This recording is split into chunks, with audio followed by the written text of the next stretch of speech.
Someone hold my earrings. Wait, I don't have earrings. She has been my nemesis for as long as I can remember. I fear her. I loathe her.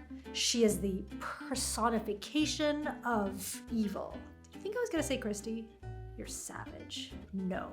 She is the dagger brush. And today, I am going to try to figure out how to use this little gremlin. And I'm gonna enlist the help of my YouTube colleague, Kristy Rice, who was kind enough to send me her version of a dagger brush. So yeah, we're gonna unbox this whole box of amazing supplies. And ooh, look at this. It's so pretty. Why am I whispering? I don't know. So, video itinerary is that we are going to unbox and discover all of this. And little bonus here is if you stick till the end, I'm gonna be doing a little giveaway of one of the items that's in this box for one of you lucky viewers here, because I have been so thankful for all of my new subscribers, all of my subscribers who've been with me from the beginning. I am beyond thankful for you guys. I still can't believe that anybody's watching me. So yes, I'm super grateful. And so I want to give back and send one of you a box of one of these fabulous supplies. So without further ado, let's jump straight into these and get this party started. All right, so first we open up with a beautiful rose gold card, which I showed you in the intro. And this is, it's so funny because both Kristy and I don't know if she knows this, and if you're watching this, Kristy, we are both in the stationery business. In 2009, we were both attending the same event in San Diego, and we were actually sitting on the same row during a presentation. And I don't think she knows this, but yeah, I wanted to pop over and say hi. I never got the chance because it was just crazy and really busy during the time, but we are both in the same industries, both here on YouTube as well as in the stationery business. And so while some people might say, oh, like you're competitors or you're kind of both in the same space, you're doing the same thing, so maybe you're like competing against each other, I never feel that way because first of all, there's enough room in the world for everyone. But then also like our styles are different and just in general as people. I mean, I feel like there aren't enough women entrepreneurs in the world. And I feel like just society tries to pit people against each other when that couldn't be farther from the case, honestly. So I think Kristy is amazing, even though the intro of this video was a little bit dramatic. Sorry, I didn't mean to like bait you. But yeah, only love and respect for Kristy, and the fact that she shared this with me is just only love for her. So yes, rose gold on what appears to be, what is this, like a Riche Odeon paper? I don't know, it's my stationery chops coming out. Okay, so let's start with our first goodie, which is a collapsible painter's pot. Look at how pretty this packaging is, by the way. I mean, between the florals and the branding and just, she thought of everything. I mean, there's even like a QR code to be able to scan and get a tutorial for how to use these things. It's kind of like continuing that thread of being an educator and making, you know, things more accessible and easier for people to understand. So, ooh, okay, so this is a portable painter's pot. And so how this works is that you just basically push it up like so, and this is great for traveling. So you can go around and have like a lot of water. I mean, this is a generous amount of water right here. And be able to collapse it back down when it is time to travel back home again. Just kind of shove it in there and collapse it back up. And it should become flat again, like this. What's funny is that this is actually really fancy because I use jars like this. So I use jam jars. And the reason why I've gotten into the habit of using jam jars for most of my studio work is because I have a 6-year-old and a now 9-month-old at home, which you probably can hear right now in the background. And so I've gotten into the habit of using lids on all of my water receptacles for safety measures. But when I am out doing en plein air or doing portable stuff, it's great to have something that A, holds as much water as this, but also that can be flattened and that isn't glass like this.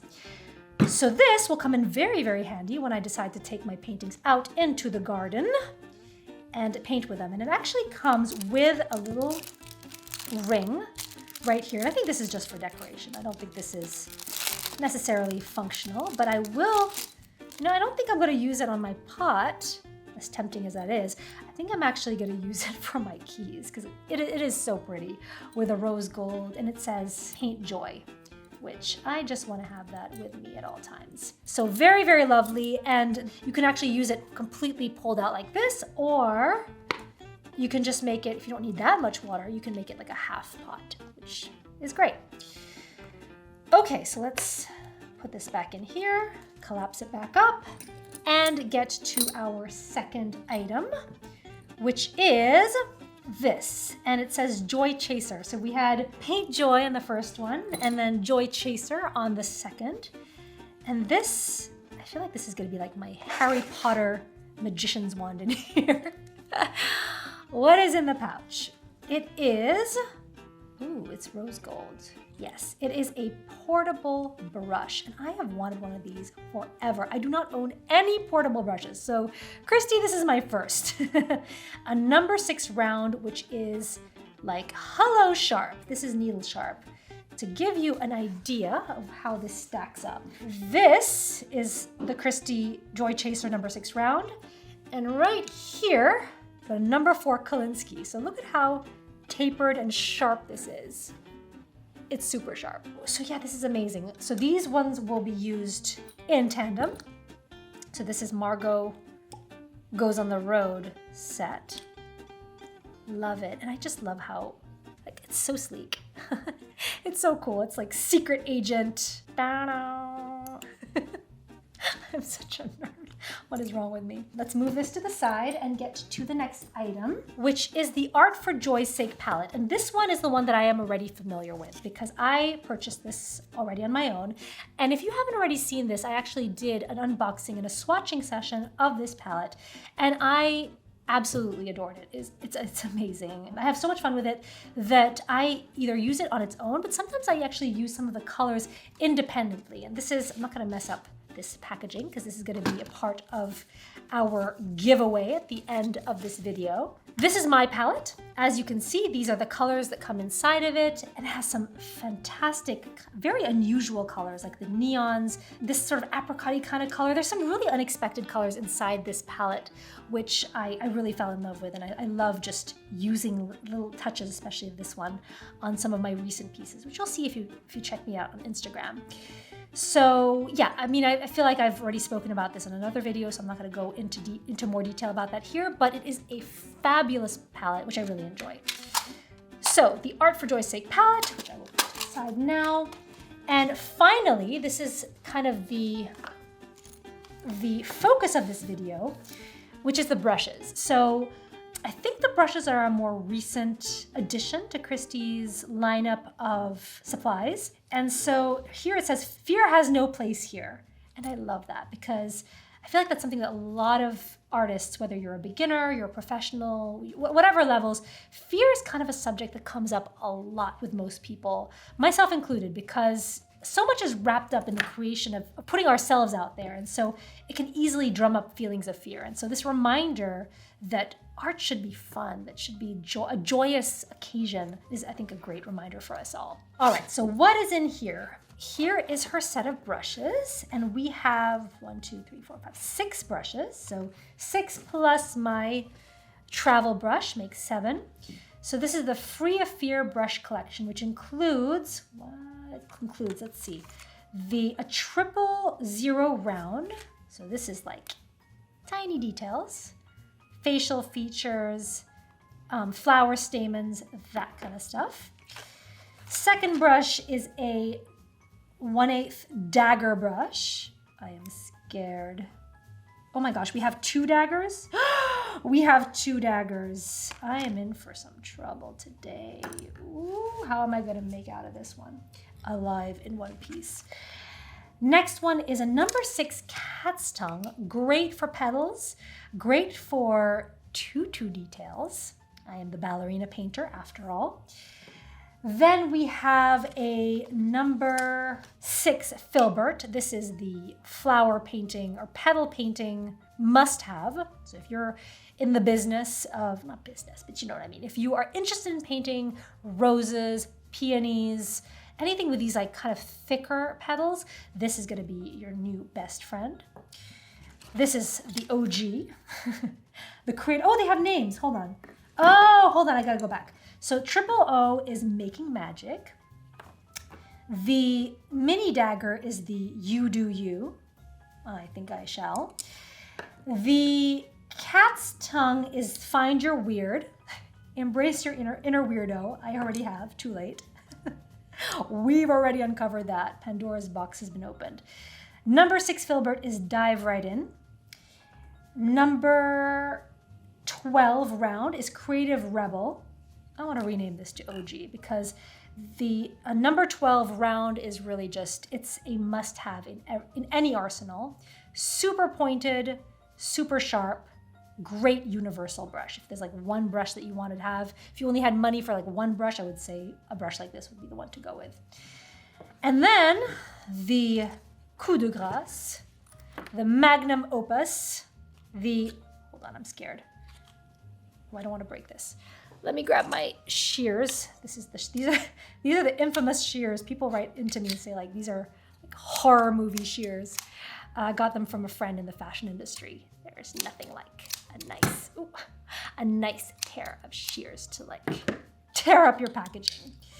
So I want to make sure that my brush does not get messed up. So I'm just going to do it this way to keep those bristles in one piece. Okay, so this is 3/4 of an inch dagger. It's just paper.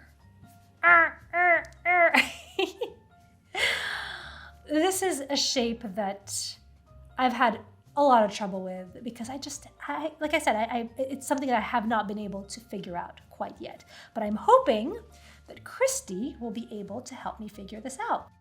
Here we go. I will load up all my brushes onto my snazzy little brush holder, which I'm excited to talk to you about in an upcoming video because I have all these supplies that are not actually art supplies like this one that I use for various things in my studio process. So video coming up soon about that. Let me pull up a piece of paper because I want to show you how I've been struggling with this. So let's try to see if, grab some red. So I feel like this kind of stuff is just great for flowers, but like I have a hard time figuring out the different ways of like, I feel like it's all about the twist. Let's give it another go. Let's try. So I feel like this is like the more obvious way of using it, but there's probably other kind of, yeah, like that, like other kind of mark making ways. Not mark making ways, other kind of brush strokes that you can use this for. That's great for like the center of a flower. Very large one, but still. And then the tip, I feel like you could use, like it's reminding me a bit of like an angled shader. And this one is definitely, this brush, it's definitely better than the Silver Company brush, and which I absolutely hated because the bristles are so long. Let me see if I can find it here. You know what, I threw it in the corner at the beginning of this video, so it's probably lying on the floor somewhere. Oh no, here it is, hold on, let me grab it. So this is the other dagger brush that I have. And this one, because I think it's so long, it's just like, what do you even use this for? Like how do you, I don't know, this is not my jam. Maybe it's just the type of dagger brush. So this one definitely has a different shape to it, which is a little bit shorter, which I think affords a little bit more control. So let's do a couple more. Let's see if we can just try to figure it out. Okay. All right, interesting warm up. I don't want to bore you too much with my little brush warm up, but what I'm going to try to do today is maybe, I've been itching to do iris flowers, and so I'm thinking that maybe I use those irregularities in the brush shape to kind of create some of those frills in one of those frilly flamenco dancer style irises. Before I start pulling out my brushes and painting, I'm going to sketch a little foundational drawing so that I can work around that. My style and my subject matter usually revolves mostly around dancers and ballerinas, and it's something that has always made me stand out and be different from everyone else, not to mention that I, myself, am a ballet dancer. So yeah, dancing irises. Here we go. I'm using a watercolor pencil for this, and the reason for that is that when I start painting, instead of having pencil lines that show through, the watercolor pencil will just dissolve and melt into the rest of the painting. So let's get all of that on the page. And I'm gonna go with a diagonal composition. Also, I'm using the Kristy Rice watercolor palette, and we're gonna be following an art for joy's sake theme today. So it feels right to go all in and use the entire range from soup to nuts, as they say. Reaching for my first brush, which is the smaller dagger, the You Do You with the blue handle. The bristles have a lot of spring, which helps you keep it all under control. And so I can use the tip of this dagger for my details, like these finger tips, but then also use the side or even a portion of the side to get wider brush strokes, like on the chest and the torso, for example. And lazy me loves having any brush that gives me the ability to do double duty without having to change my brush midway. And come to think of it, it's also very useful for color control and for flow when you don't have any downtime switching between brushes to get an area done. So that's a practical reason beyond the I'm too lazy reason. And you know what? I'm actually having fun trying to find different ways to angle this brush to get interesting brush strokes. It's sort of like a Swiss Army knife brush. So you can do the flat of a flat wash, you can do a fine tip like a round brush, you can do a tapered kind of brush stroke like an angled shader. Huh, who knew? I'm curious to see how the large one stacks up next to the mini, but this one I find to be very versatile, even for the tips of the fingers, which I can get in there and get some really nice sharp details. Love it. Okay, now let's move on to the floral part. Now that I've become friends with this little dagger brush, let's see what the big bazonga dagger will do. Sorry, Kristy, it's your big bazonga dagger. This thing is big. Now, normally, I would reserve something of this size for larger scale elements or even background washes. But hey, today is for experimenting, so let's play. It is pretty large, so I'm gonna put both hands on the piano, so to speak, using the larger brush to make my marks, but then using the number 12 round to drop in my pigment as I go. And in terms of the feel and the spring of the brush, these feel like Taklon type brushes with a whole lot of spring. And Taklon, I'm not sure if this is actually Taklon or not, but Taklon as a material is actually great as a universal brush because it's very low maintenance and it can be used on everything from watercolor and gouache to acrylics and even oils if that's your thing.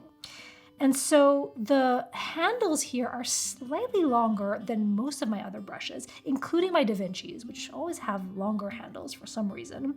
But it helps with being able to find them. And when you're standing them up in the jar, you can just pull them out much easier because they're taller than the rest. I'm not sure if that was intentional or not, but that's the result. In terms of the feel in your hand, they're very sharp and springy, and so far, no hairs have dropped out. Most brushes I've owned, whether it's a $10 brush from Princeton or a $100 brush from Isabey, have an initial shedding phase when you first use them, where you might lose 1 or 2 hairs before they're fully broken in. And so I did not do a break-in for these brushes, and nothing has shed so far. These flowers are looking less like irises right now and more like orchids, so whatever, let's go with that. The inner critic in me is saying to start over, Margot, and make them more like your inspiration, but learning to accept and even celebrate when things don't go exactly how I planned is something that I'm working on a lot this year. Can we appreciate just how gorgeous these colors are, by the way? I mean, looking at them like this and seeing this stunning jungle green, the violets, the blues, all these very unusual colors, you can get such a stunning effect from them. And this color palette I'm putting together right now is kind of reminding me of a designer I have been obsessed with recently, Justina Blakely. And so she has this brand called Jungalow, and it has this bohemian meets jungle vibe, which is so unique and really, really inspiring because it's all about colors and patterns and textures and cultures. So if you've never heard of her, just Google Jungalow and prepare to be wowed by some amazing inspiration. So anyway, yeah, this color scheme kind of reminds me a bit of that vibe since we're apparently going with tropical orchids now, unless with irises. All right, so I'm gonna wrap up this painting now using the smallest brush of the bunch. And this one is super sharp and small, making it perfect for those little details. And while natural hairbrushes might be the gold standard for larger brushes, I find that for detail brushes like this, nothing is more ideal than a synthetic brush with a lot of snap because it's gonna be stiff enough to get in there and deliver those really wispy, tiny details, like on a stamen or an eyelash, or in my case, the small spots that you would get on the center of a flower. And last but definitely not least, saving the best for last, the travel brush is hands down my favorite. I mean, it's my first, so there's something to be said for that, but it's also sharp as a tack. It's just lovely. So all in all, these are quality materials, and I'm not gonna go on YouTube and pretend to love something just because I got it for free. I mean, I stand by recommendations, and honestly, if I recommend something and if it's crappy, you guys wouldn't trust me and everyone would unsubscribe to my channel, and I wouldn't blame you. So when I recommend something, it's always because I've tried it personally and I can rely on the knowledge that I have and my experiences to tell you how I truly, honestly feel about it.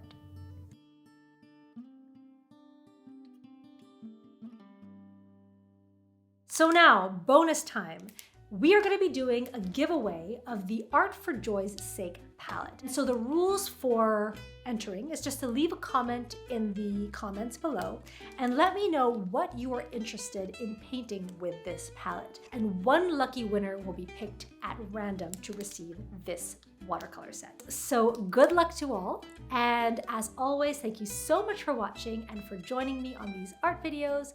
I love you all, and I will see you next time.